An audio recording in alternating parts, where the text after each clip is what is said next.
महाराष्ट्रामध्ये आता थंडी जाणवू लागली आणि कोकणात देखील थंडीचा जोर वाढलाय। रत्नागिरीमध्ये दाट धुक्याची चादर पसरल्याचं चित्र पाहायला मिळतंय। अनेक गावं धुक्यांमध्ये हरवल्याचं दिसतंय। डोंगर दऱ्यांमधून प्रवास करत असताना हे विलोभनीय दृश्य भुरळ घालणार आहे।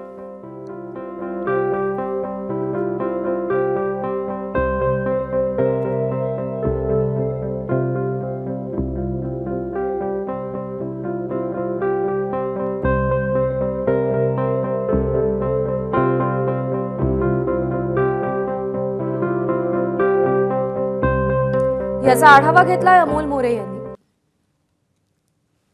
कोकणात थंडीची चाहूल लागले आणि बहुतांश ग्रामीण भागात, बहुतांश कोकणातल्या भागात सध्या कडाक्याची थंडी जाणवू लागलेली आहे। आणि या थंडीच्या जोडीला अशा प्रकारचं धुकं किंवा धुक्याची दाट चादर पसरल्याचं चित्र आपल्याला कोकणातल्या बहुतांश ग्रामीण भागात, गावखेड्यांमध्ये दिसून येतं। अगदी ज्यावेळेला तुम्ही घाटमाथ्यानं प्रवास करता त्यावेळेला तुमच्या नजरेला अशा प्रकारचं दृश्य पडतं। एकंदरीत हे दृश्य विलोभनीय असं आहे आणि हे पाहिल्यानंतर स्वाभाविकपणे तुमची पावलं या ठिकाणी थबकतात। कोकणाचा एकंदर जर विचार केला तर बहुतांश भाग हा दुर्गम आहे। गावखेडी जी आहेत ती अगदी डोंगरदऱ्यांमध्ये वसलेली आहेत आणि त्या ठिकाणी तुम्हाला असंच चित्र दिसतं।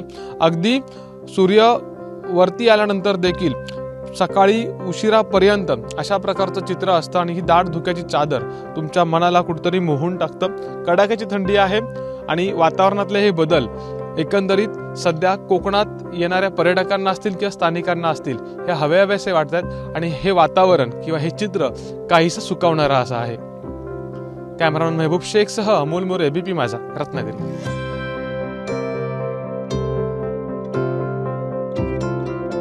आणि या दृश्यांसह बुलेटिनमध्ये एक छोटासा ब्रेक घेऊया।